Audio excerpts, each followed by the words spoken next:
il faut entrer dans un stade beaucoup plus radical de la grève. Et c'est ça la seule voie vers la victoire. C'est une grève générale, reconductible. La grève reconductible, il n'y a pas de bouton magique. C'est pas parce qu'on va appeler, on va dire qu'on appelle à la grève reconductible que les salariés, les travailleurs et les travailleuses vont se mettre en grève. Dire qu'on ne peut pas appuyer sur un bouton rouge pour appeler à la reconductible, ce serait quelque chose qui serait peut-être plus entendable il y a 3 mois, au début janvier. Mais on a eu 3 mois de mobilisation pour préparer justement la suite, pour préparer la prochaine séquence.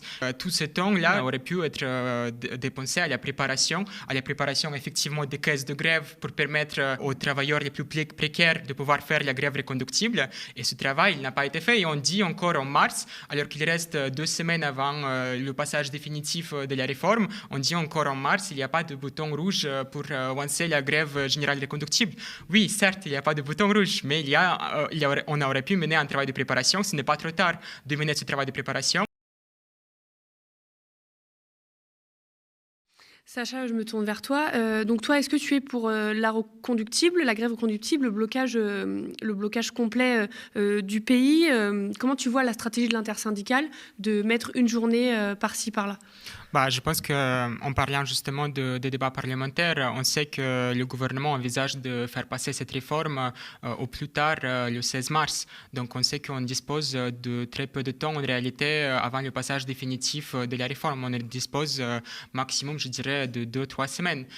Donc en réalité, là, c'est la séquence finale de cette mobilisation et c'est très important, à mon avis, de durcir le temps, de sortir justement de la stratégie de l'intersyndicale qui continue, qui persiste, de la stratégie des journées isolées. Elle a annoncé les journées de mobilisation le 11 et le 15 mars. Pour moi, justement, la journée d'aujourd'hui, la journée de lutte pour les droits des femmes, ça a été une occasion incroyable, en réalité, de lancer un tremplin pour la grève reconductible. Et on voit qu'il y a certains secteurs comme les raffineries, l'énergie, les gaziers, voilà, les transports, qui se mettent en grève reconductible, certains jusqu'au 10 mars.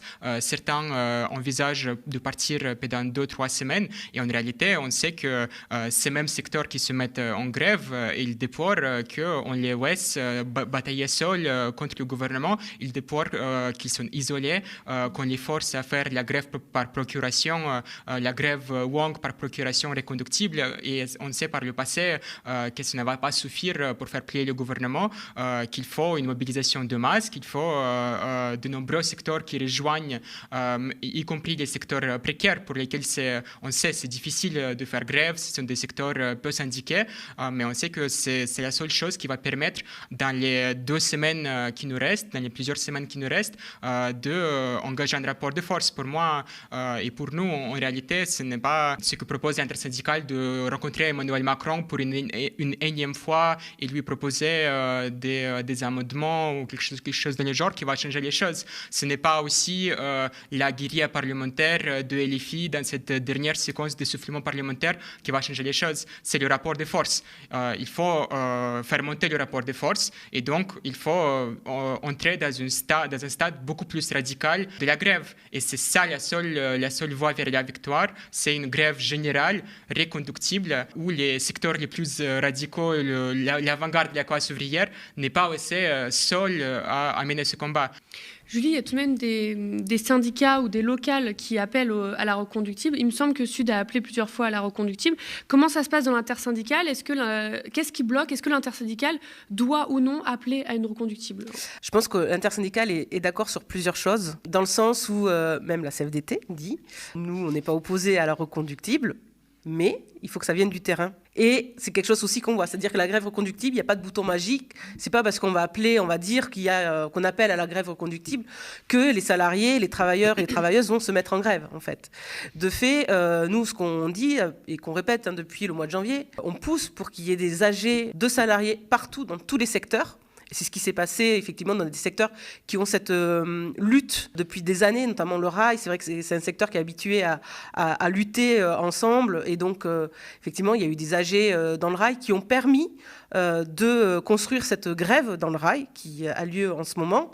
Ça a été la même chose dans les raffineries.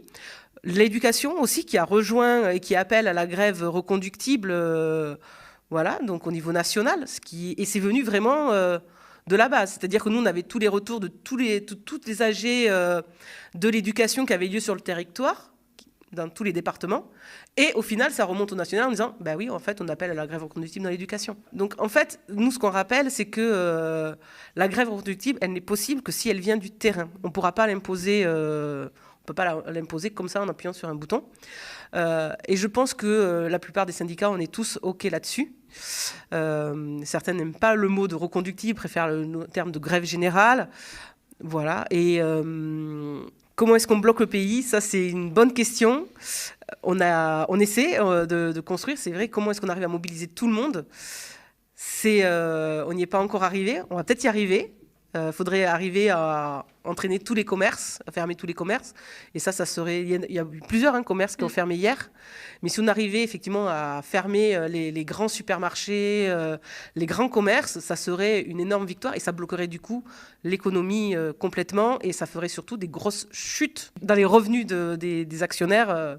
Voilà, même une seule journée avec tous les commerces fermés, ça leur fait perdre des milliers et des milliers et des milliers d'euros. Dire qu'on ne peut pas appuyer sur un bouton rouge pour appeler à la reconductible, ce serait quelque chose qui serait peut-être plus entendable il y a 3 mois, au début janvier. Mais on a eu 3 mois de mobilisation pour préparer justement la suite, pour préparer la prochaine séquence. Et je constate que l'intersyndicale, déjà, elle a avancé la mobilisation tardivement en janvier. Elle a préféré de chercher à négocier avec le gouvernement avant, alors qu'on savait que cette réforme elle arrivait déjà depuis début automne. Donc tout ce temps-là, depuis au début automne, aurait pu être dépensé à la préparation effectivement des caisses de grève pour permettre aux travailleurs les plus précaires de pouvoir faire la grève reconductible. Et ce travail n'a pas été fait. Et on dit encore en mars, alors qu'il reste 2 semaines avant le passage définitif de la réforme, on dit encore en mars, il n'y a pas de bouton rouge pour lancer la grève générale reconductible.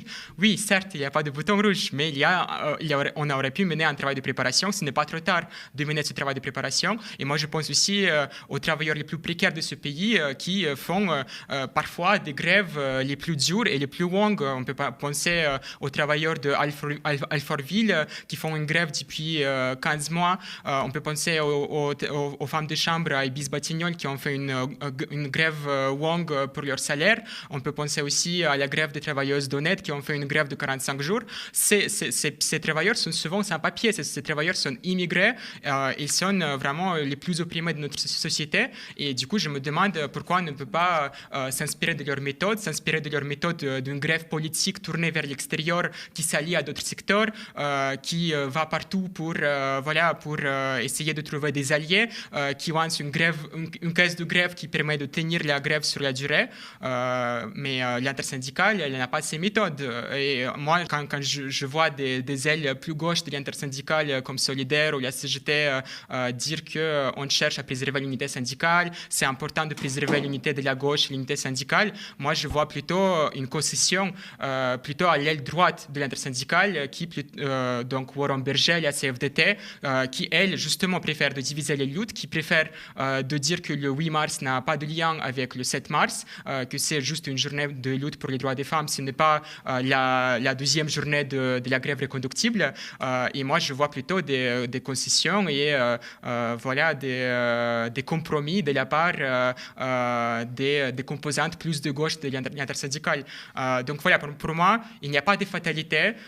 Pour moi, certes, il n'y a pas de bouton rouge, mais on peut préparer les caisses de grève et on peut faire en sorte que maintenant que les secteurs les plus radicaux de la classe ouvrière se mettent en grève reconductible, qu'on ne les laisse pas seuls et qu'on rejoigne cette bataille tous ensemble. Et moi, je pense aussi, juste la dernière chose avant de passer à la suite, moi, je pense aussi qu'en tant que militante féministe, LGBTI, il y a aussi des militantes antiracistes qui ne font pas partie, qui sont un peu extérieures pour le moment au mouvement ouvrier, qui mènent des luttes contre les oppressions. Moi, je pense qu'on a tout l'intérêt d'être justement les secteurs les plus radicaux de cette grève, de cette mobilisation contre la réforme des retraites, parce que nous savons que cette réforme, elle touche touche particulièrement les personnes opprimées.